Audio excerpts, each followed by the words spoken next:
Thank you for tuning in to another episode of the Colorful Kid Podcast. This week we're going to be discussing Mexicans abroad. Joining me this week is friend of the pod, Nayib Moran. How's it going, man? Hey, how's it going, bro? How's it going, Raul? Everything good? Wow, no, it's been a while since we had a conversation about Mexican soccer, but it's always a pleasure to talk with you. Well, let's just get right into it. The big news this week, Santiago Jimenez going to AC Milan. What are your thoughts on the move? A very, very, very important move, no? I think a lot of parts worked in his favor, I think there was a clear notion in Feyenoord that he was bound to move away from the Eredivisie. And there was a concrete interest from AC Milan, no? Spearheaded by someone like Zlatan Ibrahimovic. And, I think as we've seen multiple posts with pictures of him wearing the jersey when he was little, there was a clear fascination or desire to be part of that club, no? So I think it's a full circle moment for him and his family. And I think well, now it's the real deal, no? It's sort of that moment of like, sort of kind of similar to when Rafa went to Barcelona or Chicharito. I know it was straight to Manchester United, but which says a lot. But Santi does follow that trend, no? Or that idea with how Rafa did it. He went to Monaco and then he went to Barcelona. Lower league team and then to the big club. And I think something similar is going on with Santi. Went to the lower league and now he's in the big club. I feel like he's the best case transfer scenario for anyone. He goes to the Eredivisie. This is third year there, right? Yeah. He's there for 2.5 seasons, develops, and it gets that big move. That's like the perfect, you go to a smaller club, bust your ass for 2.5 years, and he had a good run there. Champions League football is not something they have all the time in Feyenoord. He won the league as well, which is a big deal considering, the tendency had always been Ajax and PSV, no? They were tossing that back and forth, yeah. And I think the fact that he arrived and was when you look at the sheer numbers and he's a striker, so of course you assume a lot of goals. But 65 goals is a big number, and a lot of people will say, well, it's the Netherlands, but you're put in that position as a starter. You gotta respond with goals, no? Mm-hmm. I think Tuca Ferretti last night said something that 1 goal in Italy will be 3 goals that he scored in the Netherlands. I saw that. And that is Tuca's sort of way of that he sees the game. I mean, it is. But I think a lot of respect has to be put on the fact, this season in particular, scoring against Bayern Munich, a brace, and then scoring against Manchester City too. So those performances allowed, I think, this move to happen right now, no? And also a lot of things also work. Morata went to Galatasaray. Yeah, they cleared the deck for him. And then also another thing is his agent is Rafael Pimenta, who worked alongside Mino Raiola, no? And Mino passed Lozano's away. Agent, right? Yeah, Mino passed away a couple of years ago. But Mino was really close with Zlatan, and also Rafaela is really close with Zlatan. So what happens there is, when the interest arose, all the parts were focused that this move was going to happen. Zlatan is good friends with Rafaela. Rafaela understood that this was Santi's dream, and everything connected, and that's why the deal happened. And it is destiny now, no? That in Champions League he will have to go to Rotterdam and play a Champions League match, but 2 against his former team. So it is a very, very as Mexicans, a very telenovela like story, as well, that he has to go back. It's funny because it's like the cliche, and I know it's a big meme, especially amongst British fans. But it's always like when a player goes to a big club, oh, I cheered for them when I was a kid. It was always a dream to play for him. But with Santi, it's true. It's true. All those photos of him as a kid, and AC Milan blew it out on their social channels. Like, you can't go on their social channels without seeing a video of that, or with a baby photo of little chubby Santiago Jimenez wearing an AC Milan jersey. Yeah, no, and I think that's kind of the sort of content that works nowadays, no? And props to them. And and maximizing that moment. And today in his press conference in Milan, he looked very calm. I think he is soaking in the moment. Like I told you, this story has so many storylines. We haven't even talked about one of the main ones, which is being teammate of Christian Pulisic and Musa, and what it's a rivalry. And they're gonna probably face off It's like in a in couple. Fulham when Fulham had Dempsey and Salcedo. Salcido, yeah. That's a good example. And again, now in Fulham, you got Raul Jimenez with the left back. I forget his name right now. Anthony Robinson. Anthony And Robinson, then Tim hey. Ream was there too. So Yeah. I think he played with Tim Ream a little bit before he went back to MLS. But it's funny, you see these CONCACAF people back and forth, as more and more Yeah. CONCACAF players play abroad, you kind of run into it where it's like, and I think it even comes out like sometimes they even share flights. I think on the way back to England, I think Mhm. Raul was on the flight with maybe Tyler Adams or something like that because they're both going to Europe. Yeah. So Fulham paid to get Raul Jimenez back faster, and they got him a seat on the flight that Anthony Robinson was taking back to England. Yeah. So I mean, look, hopefully they do well, they have to. I mean, I think if Milan is gonna sort of recover and do well these next 6 months, a lot will have to do in how that connection between Pulisic and Santi works out. Yeah, and I don't watch a lot of AC Milan up until now. Obviously, I will be watching more of it, No. but I've talked to people who are big fans of them, and they say AC Milan is just Jekyll and Hyde. They'll have a great game against Napoli or Inter, and then they'll play Genoa, Johan Vasquez at Genoa, and they'll blow it. They'll just play like shit. And Yeah. I mean, they're in 8th place right now in the league, Which is uncommon. No, it's but not, isn't. they went in the top 8. Oh no, not the top 8, but they win pretty easily. They advance to the next, I guess, the playoff or the knockout now of the Champions League with the new format. But Yeah. yeah, they are 7 points back of the last Champions League spot in Serie A. Cool. So it's a big challenge. It's a big Yeah, they're in climb. 8th place. So if you make these big expenses, you need that Champions League football. Yeah, Kyle Walker coming in as well. Oh, yeah, they Joao got Joao Felix is one Felix. of the Yeah, and the manager also, no, Sergio Conceição, coached many years FC Porto, and in FC Porto, he coached Herrera. Herrera was his captain in many seasons. So rare for a Mexican captain abroad. yeah. So I mean, I think he also understands. Well, Conceição has worked with Mexican footballers, no? Santi is very different to Herrera or Tecatito. I think also Tecatito might have been coached by Conceição as well. And we'll see really where this leads. It's a big move. Like I said, it's very, very similar to what, the Rafa Marquez one comes to mind right now. I mean, this is the path that most fans want Mexican players to take. It's a lot. Yeah. If I mean, I hate to bring it up, but if Diego Lainez went to the Eredivisie instead of La Liga when he was 19 years old, it might have turned out a little different for Lainez. It might have turned out. Yeah. And I think that's where, it's very, very, very critical to have a close circle of people that really mentor you and give you the right directions, no? And I think that's where Santi has been really, very, very successful.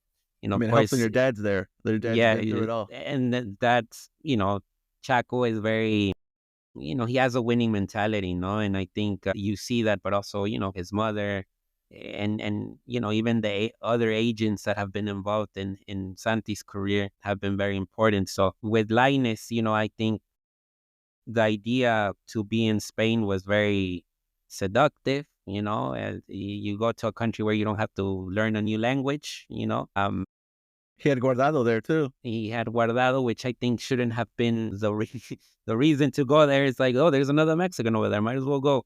No, I think a lot of numbers had to be analyzed, and certainly, to if he had gone to Ajax, look what happened with Edson. Edson, yeah, he's in West Ham now, but I think his development is different. He was able to grow a lot. With Ajax. Yeah, and yeah, that's the path. Kind of the path that.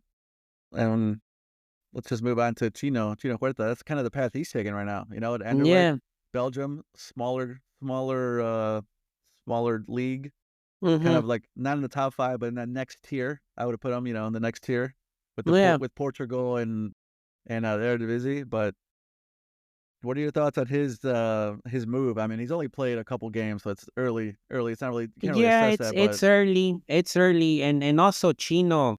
what are your thoughts on how he got there? He ran down Uh, his contract. He made it known I'm going to leave, and they kind of forced Puma out of his hand a little bit. yeah, but I think also with Chino is he's a player that got a lot of first division minutes in Liga MX. Even when he started in Chivas, and then he went to Mazatlan. So I think he's really worked his way up to this sort of opportunity, no? And like you said, I mean, he made sure to get to a point where Pumas had no other choice but to let him go. But also his selection of teams, I think at one point, even if I'm not mistaken, Girona was a team that might have been interested in Chino. But he goes to Belgium, which I think is a league where if you do well a couple of years, you can make a move somewhere else, whether that's France or Germany or even Spain, no? So I think it's a good way to jumpstart your European adventure. And I think he does it at a good age, no? After playing a lot of first division minutes in Liga MX. And, now he goes to Anderlecht also as part of the national team, no? I think even if he's not a concrete starter, I would say, but he's been in the last rosters for the national team. So it's not like he goes to Anderlecht and then he gets integrated into the national team. I think, he already leaves Mexico as part of the national team and he goes to Belgium to improve, and in a sense, no, I think to acquire a different style of play, to acquire a different style of thinking, and also even learning a new language, which I think knowing how he has been very, very, he's shown a lot of preparation for this type of move in his career, and I think he's in a good position. Anderlecht And is also one of the main teams yeah, in Belgium. and similar to Santi, Anderlecht sold players, sold wingers. They've sold 2 wingers already this transfer window.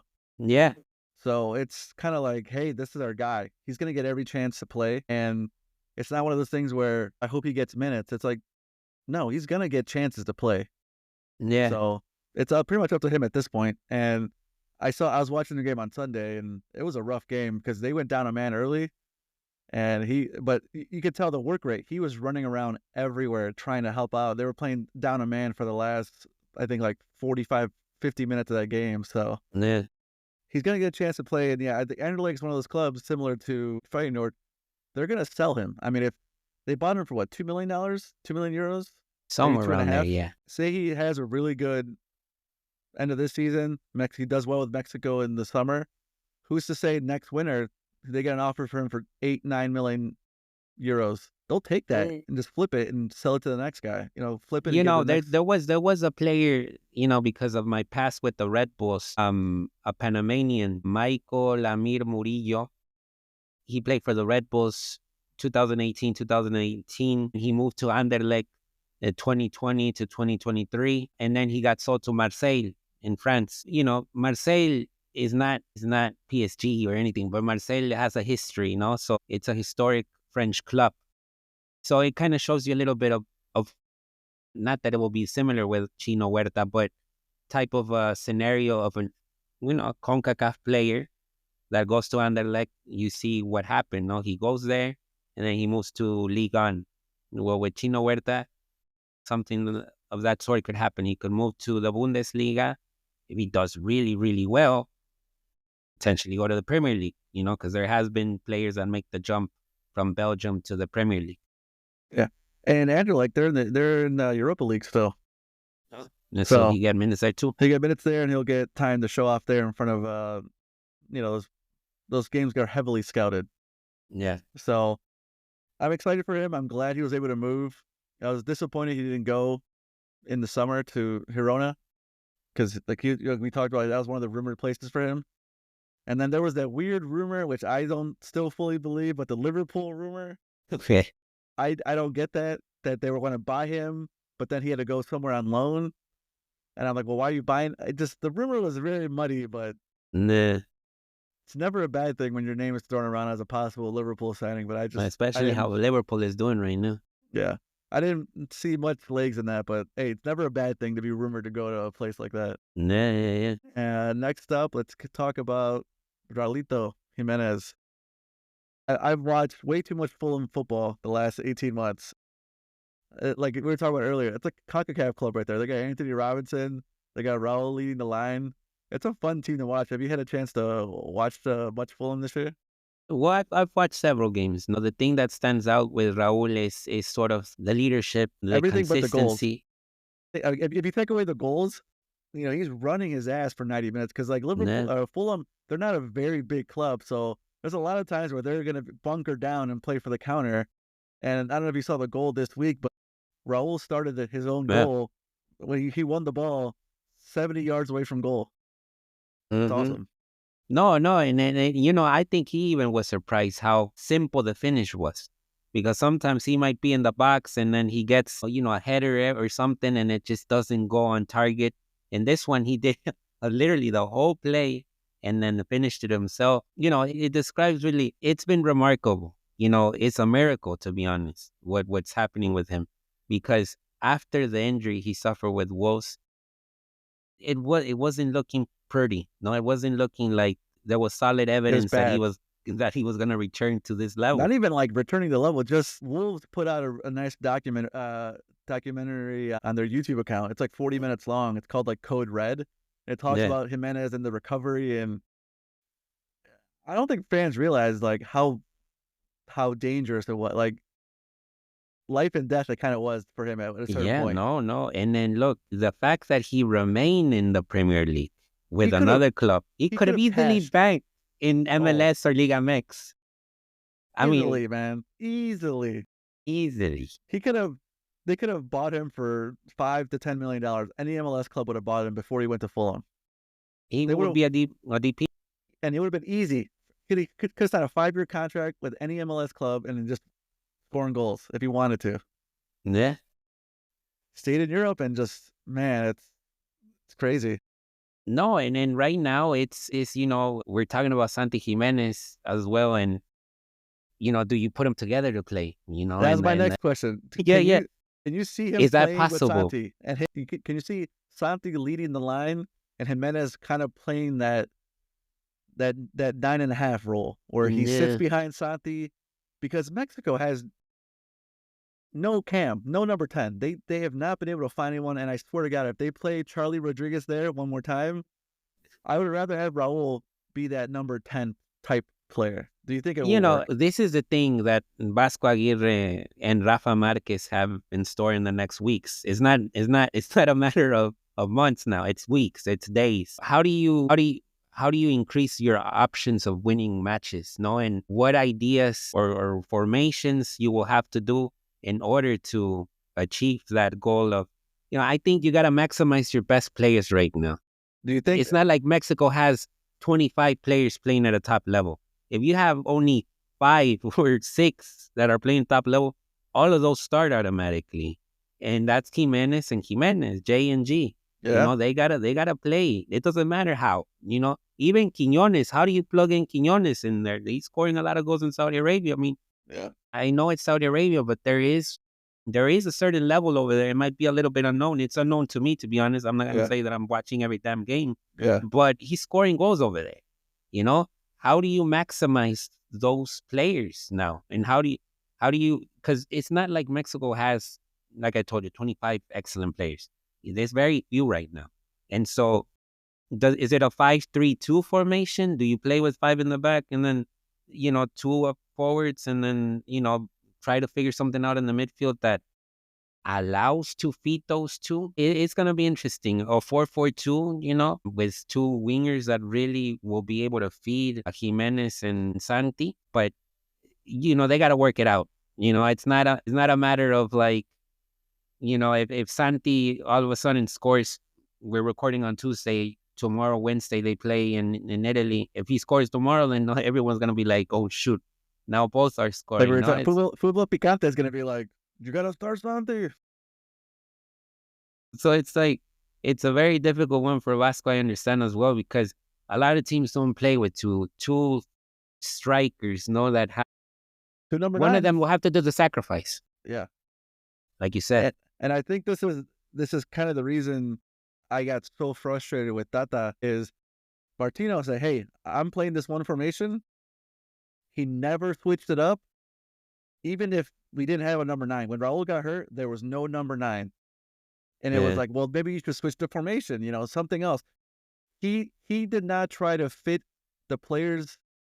He didn't try to adapt to the players. He tried to adapt the players to his system, and he never switched it up. And Vasco, now is the time to switch it up. You have to get your best players on the field. You can't if you put on Tuna out there as a winger instead of trying to try to these two number But it's 9s. impossible. I mean, now we were just talking about Chino Huerta, no? The presence of Chino Huerta automatically eliminates a possibility for Antuna, thankfully. And even now, even now with all the names we're dropping, what happens with Chucky Lozano? If Chucky Lozano starts his MLS tenure with, scoring a lot of goals, which is very likely, is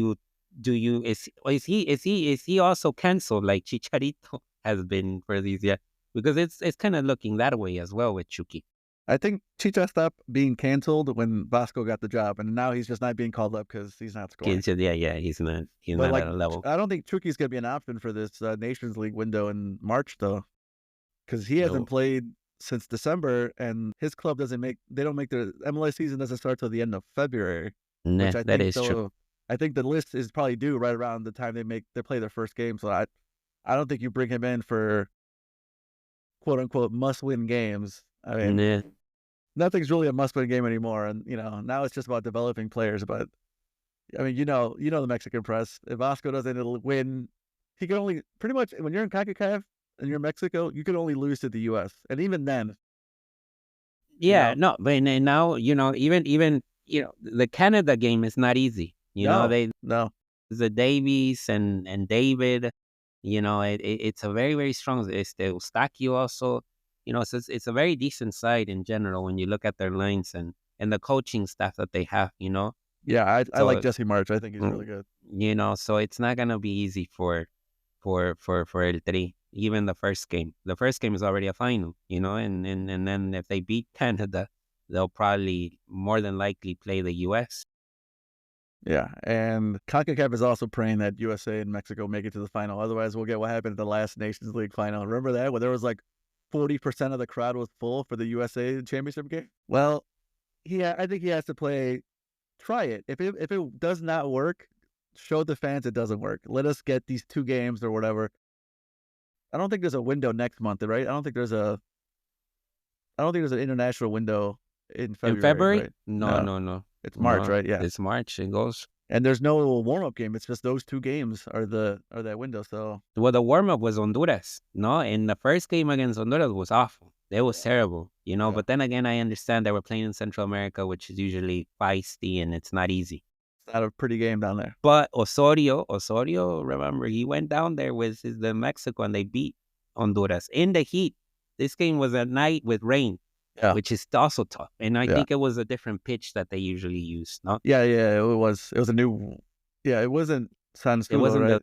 the regular stadium they go to in Honduras. But, one of the things you just mentioned about like a number 10 with El Tri, Alexis Vega did a lot in that series against Honduras. I think he was very influential in the play of El Tri.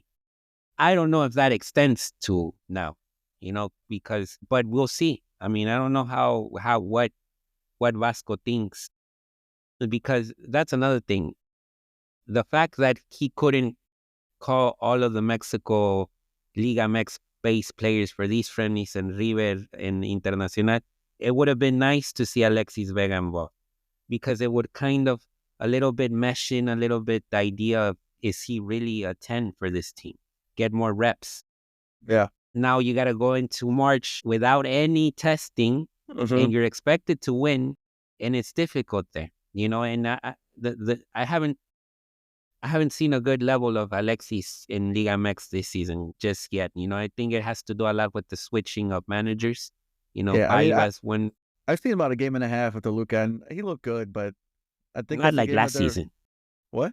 Last season he was amazing. I think most of the season. Yeah, I think they were playing Cholos, which I don't know if you watch a lot of Cholos this season, but they cannot Cholos, stop anyone. I think it's not a good barometer. Bad, no. So it's one of those things. Oh, he had a good game, and I was like, but it was against Cholos. So do I really? Yeah. That's gonna be interesting. But yeah, there's no warm up game. I mean, I wonder if maybe they'll do a mini camp in February with some Liga MX players midweek, maybe. Nah, they didn't even let him go to South America, I don't think. It's Yeah. a short flight to Mexico City, maybe. I don't know. Yeah, yeah, maybe. I think one of the players who's having maybe one of the best seasons abroad that's just low key, probably just because he's a defender, Johan Vasquez. Yeah. I No, no, and the thing about Johan is also the adaptability to the culture. I mean, I think, he arrived there, then he went to Cremonense, and then he went back to Genoa. You know, I think he really, he left Mexico knowing that this was his chance, and he had to take advantage of it. There was no like, I don't think it ever crossed his mind of like, yeah, I'm going over there and then I'm coming back to Liga MX. No, I was like, I'm going there and I'm gonna try to make it, no matter what it takes. And like you said, I mean, I think on who scored, I think he was in the team of the month for Serie A. So I think that says a lot about his level. And he's been a captain with Vasco. So I think if he's healthy, he's a starter. There's no doubt in my mind. he's over 120 games in Italy already. Se dice fácil. Yeah, I think he's played more games in Italy than he did in Liga MX now. What? Oh, yeah. I mean, I'm looking at it. Yeah, I mean, he had 50 games at Pumas and then 26 in Monterrey. Yeah. And then, yeah, he's got 30 at Cremonese, and then Genoa he almost has 100 now. He's been there for a minute now. I mean, Yeah, yeah. Look, and how many managers he's gone through too. So it's like a thing of like he can adapt. He's got the left foot. He can play left back. He can play left. He can play he's left scoring goals on too. the back three. He can play on the left side. Yeah. No, and I think if I'm not mistaken, Rafa Marquez played in Hellas Verona. Carlos Salcedo played for Fiorentina, and now Johan is playing for Mexican. Layun Well, made a debut. Layun One also game, I too. think. So there's been Mexican defenders over there in Italy as well, and they say that Italy is a country for defense, no? So it's like Uh-huh. if you're there and you're playing and you're on the team of the week or team of the month, then it says a lot about your level. It speaks volumes.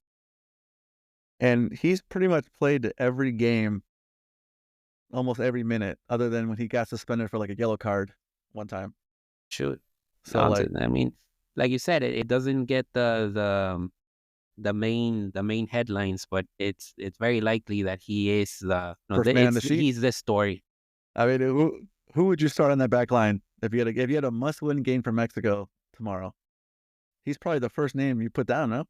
Yeah, For him and defender? Edson, no? Yeah.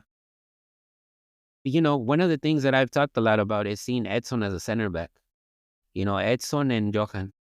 I like him as a defensive mid, but if we do play the 5-man back line, he can play that Rafa role where he sits in front of the center backs Yeah, and then he drops back if needed, pushes up if needed. I mean, his yeah, passing's obviously not as good as Marquez, but it's gotten better. But he can play yeah, that role where he can do both. He can play D mid or he can drop back a center back as an option. yeah. It's because technically the duo was Johan and Montes, but I'm not completely sold on Montes. I think Montes hasn't looked so Steady. strong in the last games. But then again, that's the only option we have. I mean, that's what we have available right now. Uh-huh. Yeah, still, I'd rather not put Edson, but he's an option. If anything were to happen, he's an option. Well, let's just keep talking about Edson and Edson Alvarez over at West Ham. Yeah. I guess the big story with him was Monaco came and tried to buy him this month. Did he make the right move by staying? I think he did. But what do you Yeah, think? he did. He did. I think I've seen several games with Potter in charge, and I do feel that he'll grow a lot with Potter. I feel that the way that he's being positioned on the field and what he's offering to the team in general. The thing with Edson is he has more than two lungs. No, it seems like he can run all game and stuff, but I think with Potter in charge now, West Ham will have a better shape on the field than with Lopetegui, and I think we will be able to see a better version of him.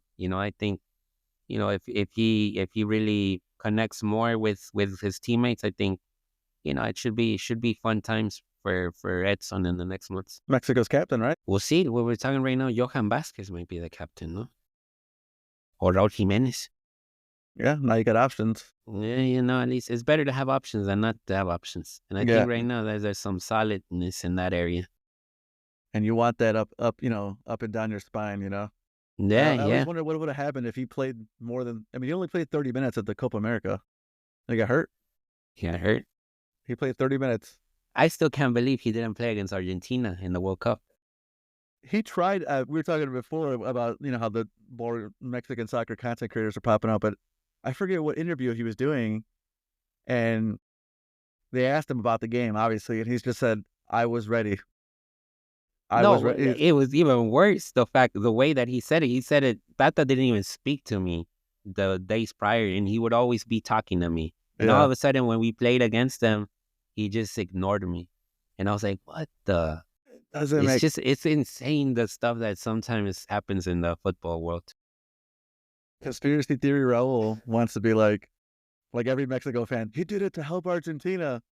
I don't want to believe that just because it's just too much of a conspiracy theory.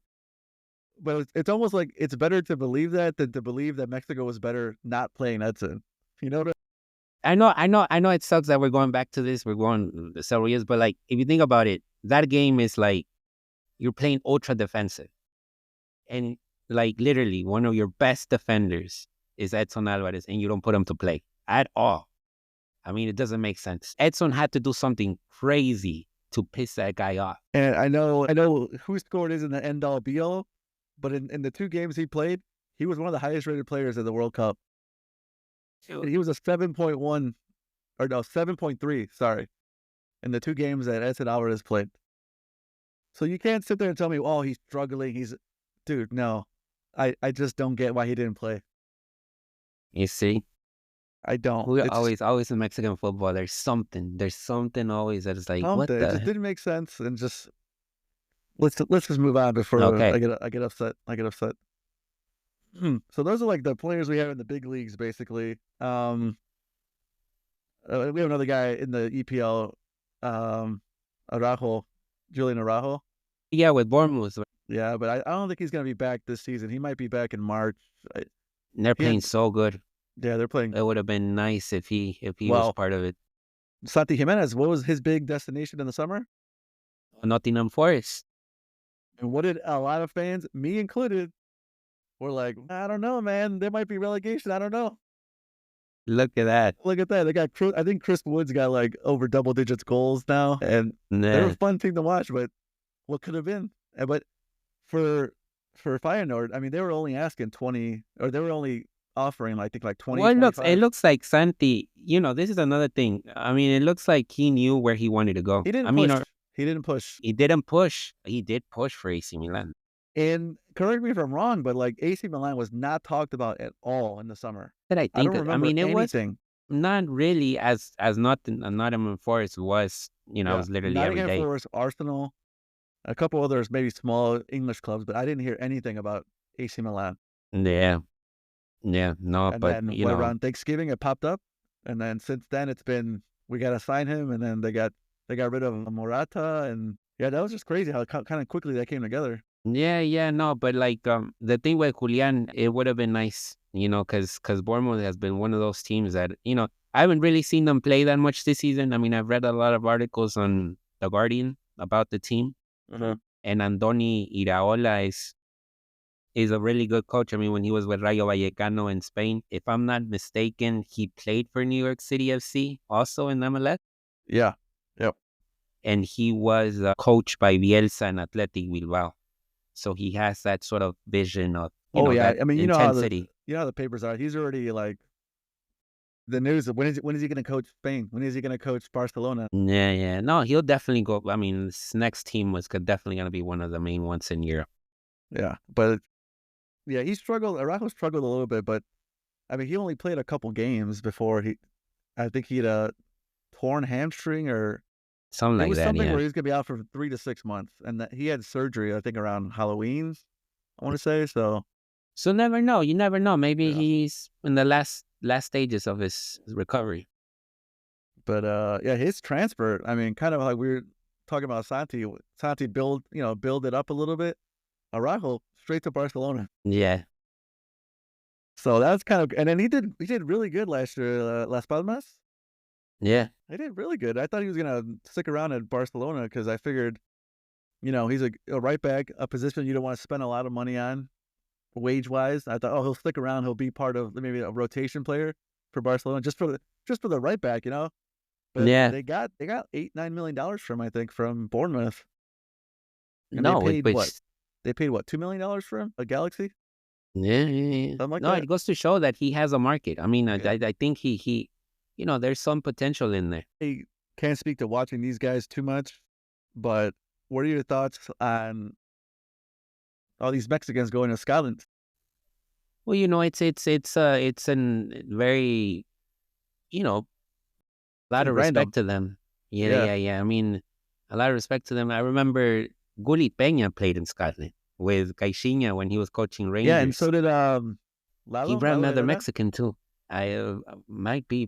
There was another Mexican that Caixinha. Oh, Herrera, Yeah, Lalo Herrera, Lalo. Yeah, correct. So now Dundee United, I believe it is the team now that these guys are playing in. At the end of the day, is if there's an opportunity abroad and you can sort of try something new, go for it. And these players have found the opportunity in Scotland.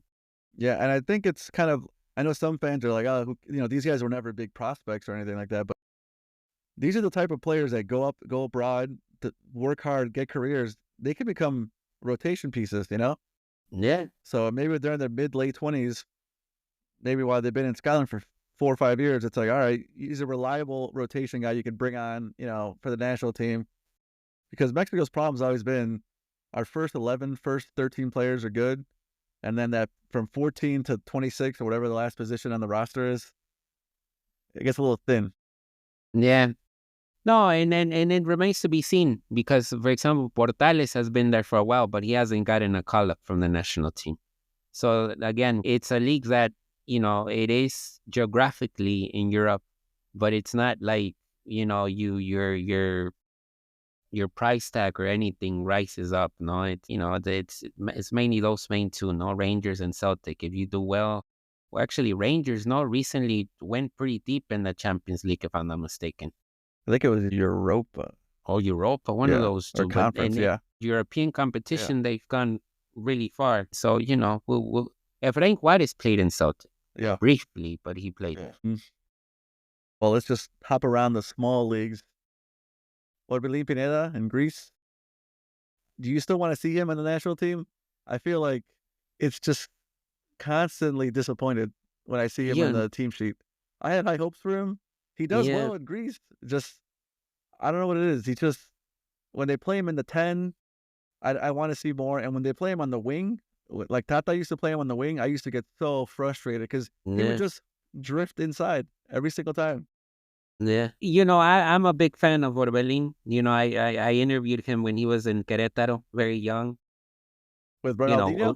when Ronaldinho was there, and so he always had a lot of potential. And look, he won a league with Chivas and he won a league with Cruz Chris Azul. Azul? But like you said, it's been difficult finding him a spot in the national team, or he hasn't really lived up to the hype and He's gotten becoming chances. plenty of chances, and he's never been able to sort of Solidify a spot.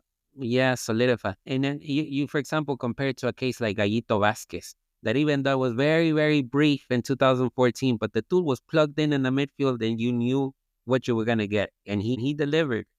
Orbelin has a similar, physical attributes as Gallito, I would say, but he never had what Gallito had, which was, he was very intense and he Gallito didn't was give a a man, damn. the 2014 cycle, you could Amazing. count on him in the middle. Yeah. You knew And what you were going to get from him. And then and it's interesting because I bring him up to Gallito because with Gallito and Orbelin in the midfield, Chivas won a league with Almeida, and so why did that work out with Almeida? I mean, it seems that Orbelin, his career is sort of tied with Almeida, no? Almeida's his coach in Greece right now. Mm-hmm. So that explains why he's playing, at relatively high level with the Greek club. He was the player of the year last year, I think, for their club. Yeah. So look, in the national team, he hasn't lived up to the hype, really, unfortunately. And there is talent there, but the talent hasn't been able to shine. It hasn't been unlocked. Yeah. Uh, I know it's a little bit off topic, but I think the further we get away from Almeida at Chivas and and what we see Chivas has become, I think like just how great that time at Chivas was by him. I think he was underrated how good he just managed that club, that organization. Yeah. They were they were for 18 months. They won the league. They would I think they won a Copa. I think they won the CONCACAF Champions League. Yeah. And then since then, that organization's just kind of crumbled. Well, it says a lot about Almeida. That's what I'm saying. Like it's Yeah. just like looking back, we're like, man, he was wow. You know, Yeah, yeah, no, and the way that he convinced players, people don't realize Almeida made players like Jair Pereira better, Michael Perez better. These players without Almeida, I don't think would have been what they were for Chivas, no, and it was sort of a lot had to do with the power of convincing. I remember one of the instances that I really remember a lot from my time in Mexico is a night prior to a Clásico Nacional between Chivas and America. We were at the team hotel for Chivas. And this was with Wiso. Wiso actually got the opportunity to interview Jair and Michael Perez. So we had a lot of privileges that night that were crazy because outside there was a lot of Chivas fans. We had the interview and they let us in the hotel. They were really not letting anyone into the hotel because of how crazy it was. And what really struck me that night is how convinced they looked, the players, Michael and Jair. They knew they were going to beat America the next night. And I think that was the power of Almeida, of convincing his players that they could do things that they didn't expect they could do. That convincing. And of course, there was talent, no? Pulido, Morbelin, like I said. And I think that meshed well with the grit that other players offered. It was a good mixture, no? And I think, he left and that was gone away, no? That sort of power that he had of convincing the footballers that they can do things that they didn't think players they could bought do. into him. Yeah. It was from top to bottom. I mean, the only one that maybe didn't buy in was Culi Peña. Because Culi Peña was lost. Then the dude was crying when he didn't want to leave Leon for some reason, and I guess because Leon, he was the king in Leon, and so when he moved to Chivas, it didn't work out. But I think he was only the player that he couldn't convince. But just looking back, it's just like, yeah, I thought he was a good manager, but like looking back, how if it, I don't think anyone could have won that title with at Chivas besides him. Yeah, and then you bring up the CONCACAF games. They weren't easy games. They beat the Red Bulls, which at the time were very, very good with Jesse Marsh. And then Toronto, I believe they beat in the final. Michael Bradley and Yeah, Josie. yeah, that is one of the best MLS sides ever assembled. No, Jovinko was I think Jovinko Jovico, already with yeah, Toronto, maybe. So it wasn't easy the way that they won that also. it's off topic, but I'm sure the Chivas fans who are listening will enjoy that. But man, the magic of Almeida. It didn't The work out for magic him of in it. MLS, but it worked out for him in Liga MX. No, and I'm pretty sure the love he has for Mexico, I'm pretty sure he's going to be back at one point. I don't know if Wow. he's going to coach Chivas, but he's going to live in Mexico. Oh, he's going to coach the Maybe national team, or at least Football Picante is going to call for him to coach the national team, like they have been for the last 7 years. Fox Sports too. No, they've been doing that stuff. Crazy. Let's go keep going through this tour of Europe here. Interesting. Guillermo Ochoa. He is in Portugal. I guess he's starting games now again. There was rumors that he was going to go to a club in Greece, Greece, no? but then he started this weekend. So I don't know. I'm not really that concerned about his play in Europe. I'm more concerned about, do you think he's going to make it to the next World Cup? Is he going to be in the keeper pool? Is he going to be number 3, number 1? Or is he not going I'm to make it? unsure right now, to be honest. Do you think Maybe he a makes year it as a ago, number 3? but depends if he wants to be the number Yeah. 3, Yeah. I think which he is would, another thing. just for the, hey, I made it to one more World Cup.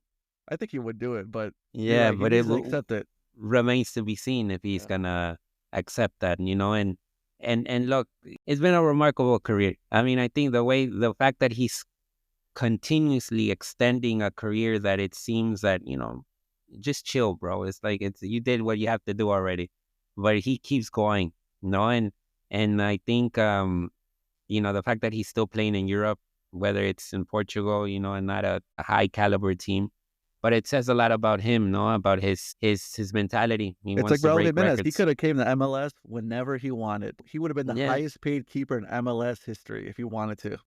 yeah. That's what it is, no, and it's sort of like I want to stay in Europe, why not? And if he still has a market out there, might as well, no. And look, now right now, of course, it's an individual accolade if he plays another World Cup or if is part of a World Cup roster. We'll see. I mean, the Vasco Ochoa relationship, I don't think is the most stable there is. No, I think the past suggests that there is some little nemesis behavior between the two, considering the treatment in 2010.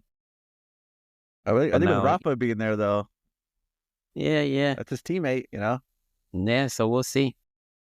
But do you, in terms of just if you rank the top 3 Mexican keepers, where does he is he in? Is he even in the top 3 right now?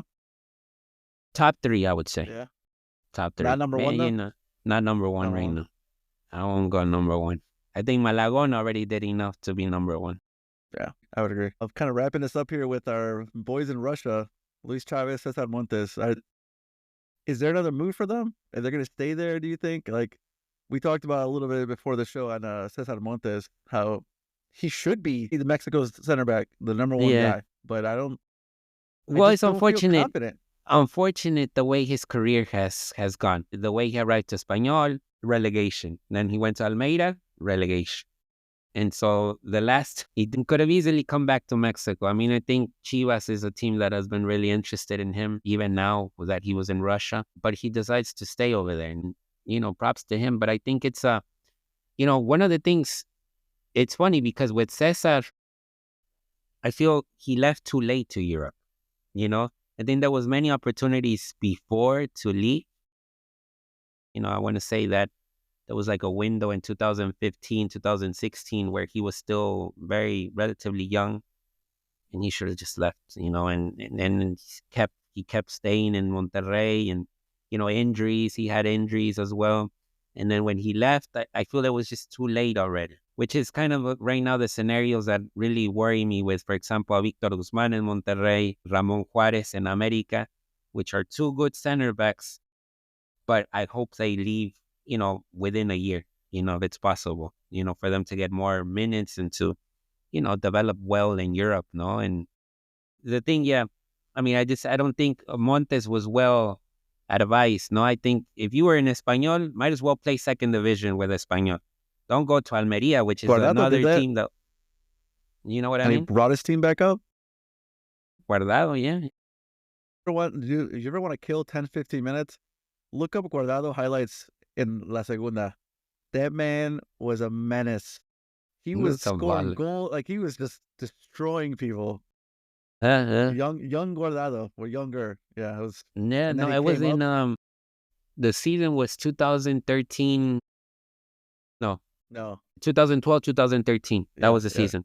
Yeah. And then I don't think he played with Deportivo. He went to Valencia. Yep, Valencia, and then he spent 6 months on loan at Leverkusen. Leverkusen, yeah.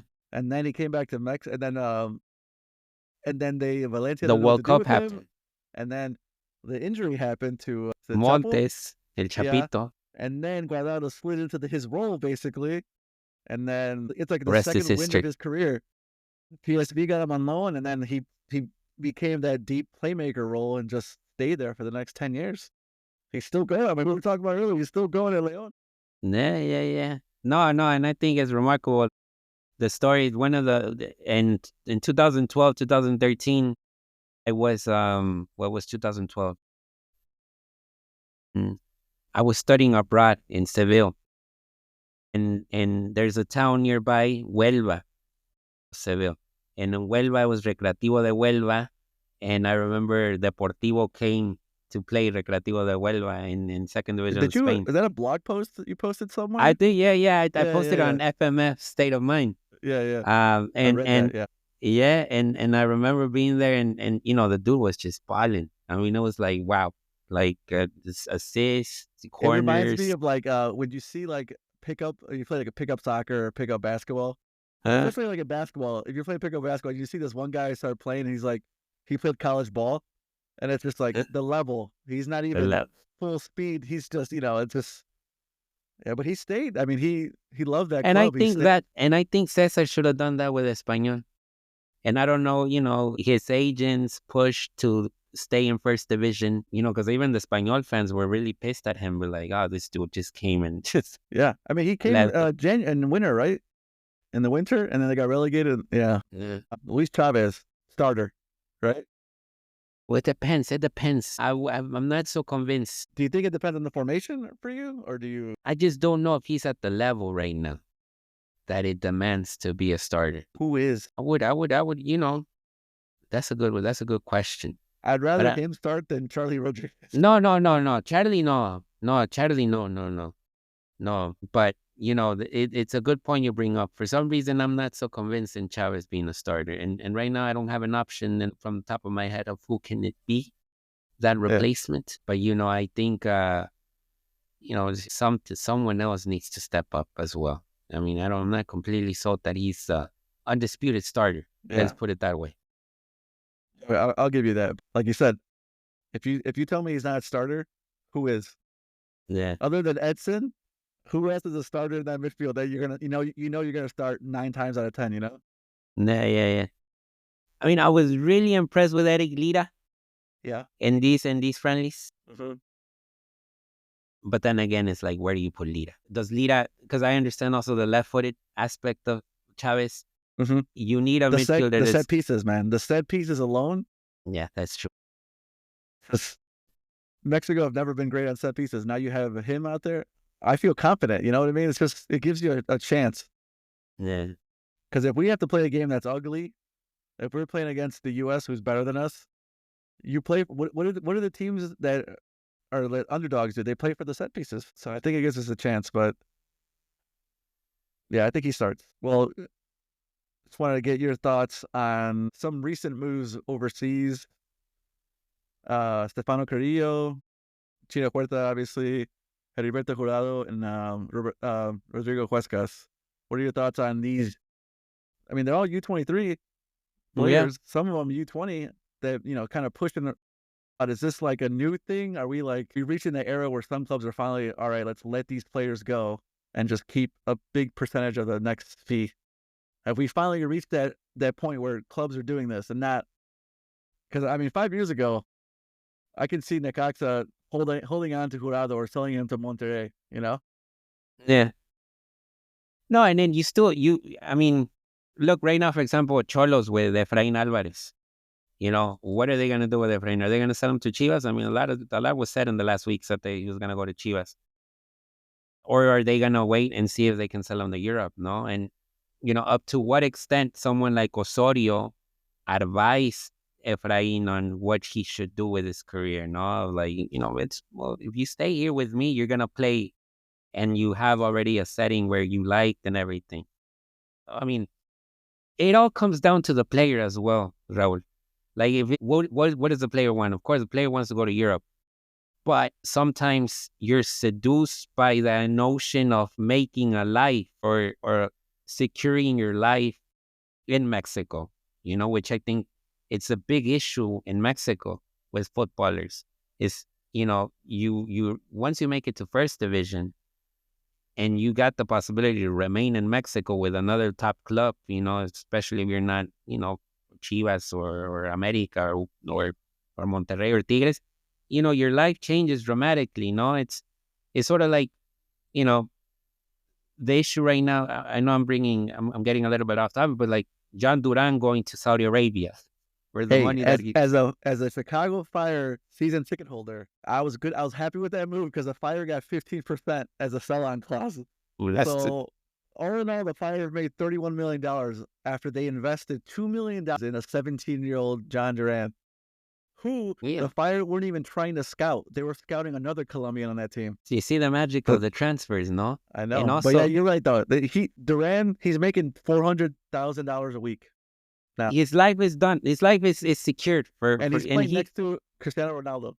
And he's probably gonna play in Europe again. And he won't do it because he wants to get richer. I mean, he's already rich. So in Mexico, there's a lot of cases of players that just dramatically see their life change staying within Mexico. So the game changer will be when, I think Huescas did it. Huescas could have easily stayed in Cruz Azul and he They're could trying to have get him an renewed. extension.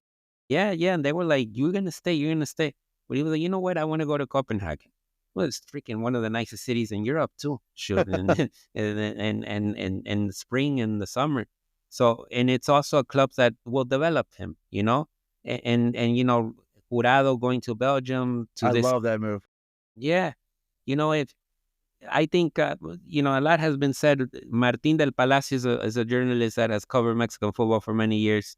And he says that if a Mexican player leaves young to Europe, the worst thing that can happen is that you're going to return to Liga MX and you're going to cash out, which is what Lainez is doing right now. That's another thing. If you go to Europe, like you said, what's the worst thing that can happen? You're just going to come back to Mexico. And make a lot of money. And they make a lot of money. They're going to... And from a club standpoint in Europe, if I buy Jurado, I don't know what the fee is. I have no idea, but let's just say it's $3 million. Yeah. And he has a so-so 18 months in Europe, and he's like, I kind of want to go back. Someone's going to buy him for at least $3 million. You know what I mean? America, Chivas, someone will buy him. Monterrey, Tigres, Toluca now. Toluca's spending crazy now. Yeah, so there's the risk is minimal. Yeah, and so it goes down to the player. Also, Mexican clubs, and I think Pachuca has done a good job, is you have to develop a record, and that record has to be positive. That if you export to Europe from your academy and that player succeeds over there, scouts are going to know. Sporting directors are going to find out. They're going to... It's like Pachuca. FC Dallas. They have that partnership with Bayern Munich. Yeah. Players for training, and then Bayern Munich has bought players from Dallas because that academy has a great reputation. Yeah.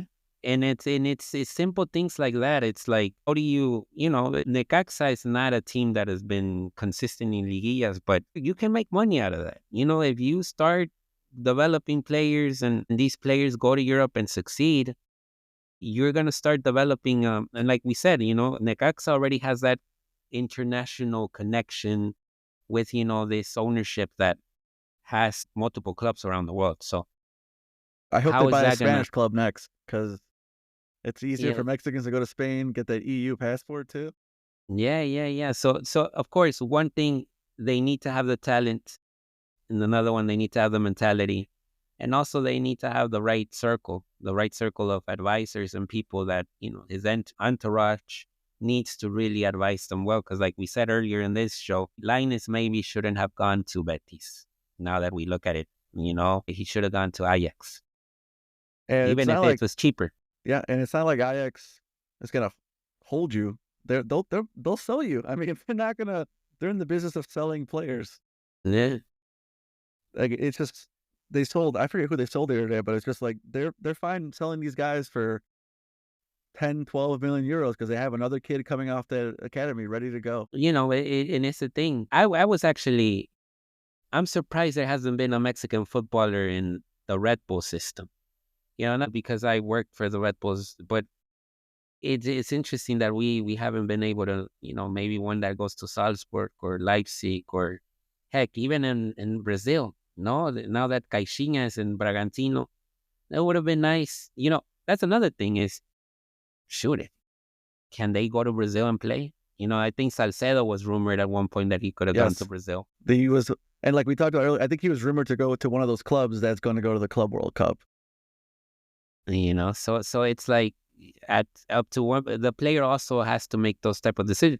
I mean, a lot was said about Alvarado, Piojo Alvarado, that there was interest from Brazil, and that, he didn't want to go over there because, the language. And Alexis Vega, what was the rumor? He was a loan to Wolves or something, and he didn't want to go on loan. He said, I don't want to go. Something like that, So So that has to do with the player specifically. It's like, are you willing to do that sacrifice? Are you willing to go and suffer? Because Uh, it's true. It's not gonna be all paradise all the time. Um, yeah, but Stefano Carrillo, I think it was confirmed this morning or Yeah, yesterday to Feyenoord. Who's the director technical at Feyenoord? yeah. Dennis Teclose, Yes. and that has a lot to do Yep. Yep. with everything. I think he Same thing with the pays PSV. attention. PSV, who's their technical director? Ernie He's from the Stewart. U.S., no? Ernie Ernie Stewart. Stewart. Yeah, yeah, yeah. Who did they just give a big extension to? Ricardo Pepi. Well, I guess. Yeah. So, before we finish off here, I just quickly we kind of talked about a few of them, but who are you keeping an eye on in Liga MX in terms of youngsters? I know we talked about a little bit about Efrain Alvarez. One of the guys that Yeah, returned back, Juvalcaba. He had a nice goal this weekend. Rubalcaba. I'm a big fan of Elias Montiel because of what he did in this. What was it? This tournament recently in was it Qatar or United Arab Emirates? Intercontinental, or something Something like like that. that. Yeah. So I mean, what he did there, I think it was pretty special. I'm also a fan of Fidel Ambriz, who's in Monterrey, and he got a start this weekend. Was with Leon. Another case of like I'm telling you, it's like Fidel could have easily gone to Europe already, but Leon sold him to Monterrey.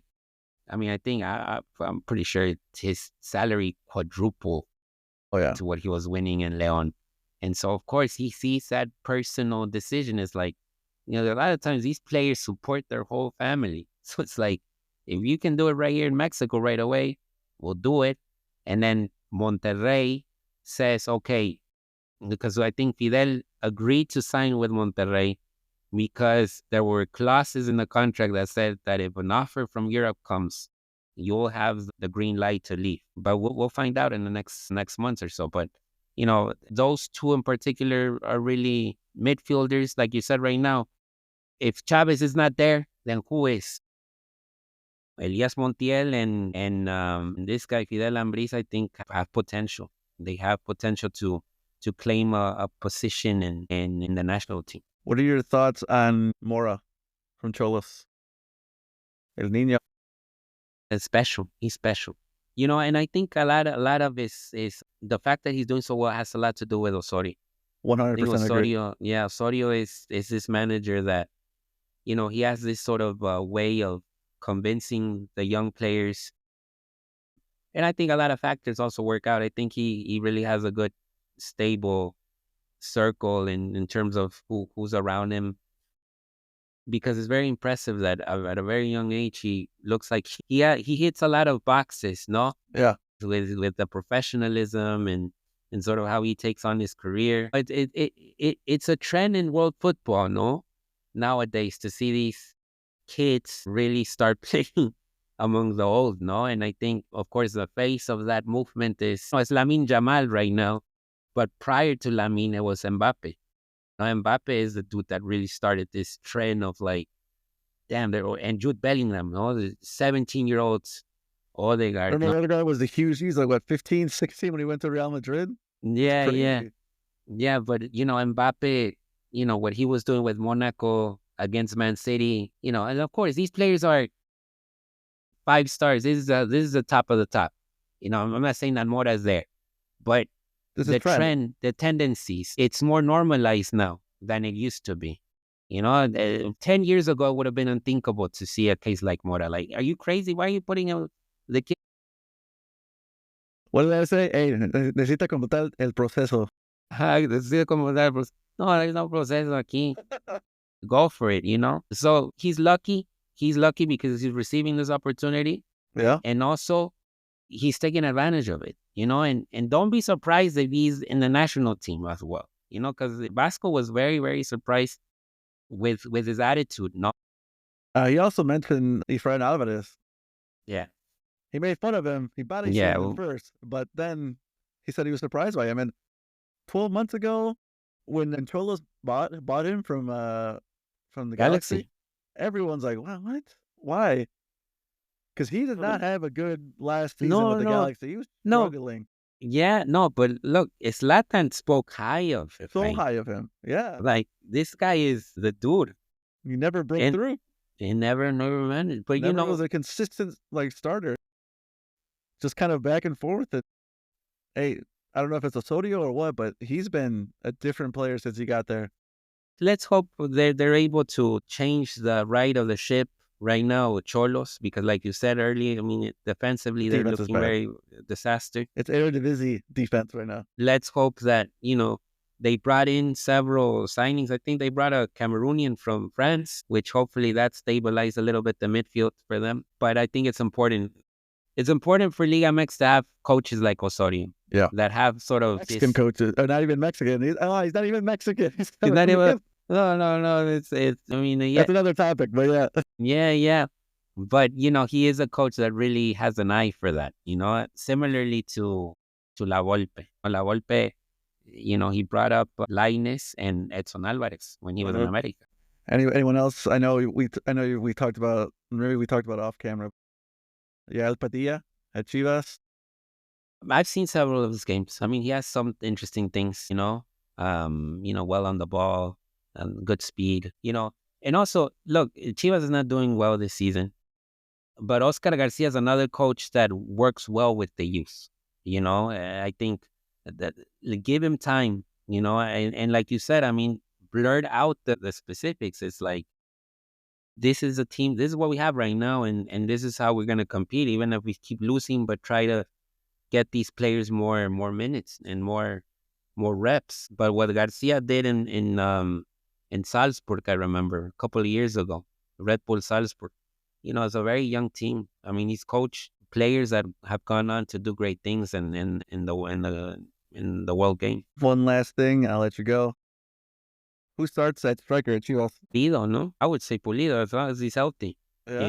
Yeah. No, I think he ended his time with Kansas City okay. I cannot believe I talked to, when I had Alvaro from Chivas del Norte last week, and I was explaining to him how I follow a lot of MLS reporters, and they were all shocked that Sporting Kansas City got Chivas to pay a transfer fee for him. Yeah. It might have only been $1 to $2 million, but that's how happy they were. That's how surprised they were that anyone would pay something for him. Well, we'll find out soon. And look, Chivas right now, the Chicharito also left not through the back door from Galaxy, but almost. No, it wasn't. He did score multiple goals. I think he had seasons with 20 goals with the Galaxy. He tore his ACL. That's when he made the move. But yeah, where can the people find you nowadays? Blue Sky. I'm on Blue Sky. That's where I'm active at the moment. So on Twitter, I'm not that active anymore as I used to. Mm-hmm. But Blue Sky, you can find me there. And you're still pumping out videos on YouTube and your newsletter? Yeah. Resortera Wave on YouTube. I usually do there. The Substack, the Lejitos. Sometimes I write stuff there. So I think those are the areas where people can still find me. Well, we'll definitely have you on again. I love talking to soccer with you. It's always a fun time. Yeah, no, always fun. There's a lot of anecdotes, a lot of stories. So it's always great sharing them. Even if we had to talk about 2014 World Cup without Vela, let's not talk about that anymore. No, well, there's so many years, man. Every World Cup has its things, no? We also talked about Edson 2022. I mean, it doesn't make sense. It still doesn't make sense. Okay. All right, man. Well, thanks for listening to this episode of the Colorful Kid Podcast. Next time I'll have Alvaro from Chivas del Norte to catch us up on all things Chivas. Until then, thank you.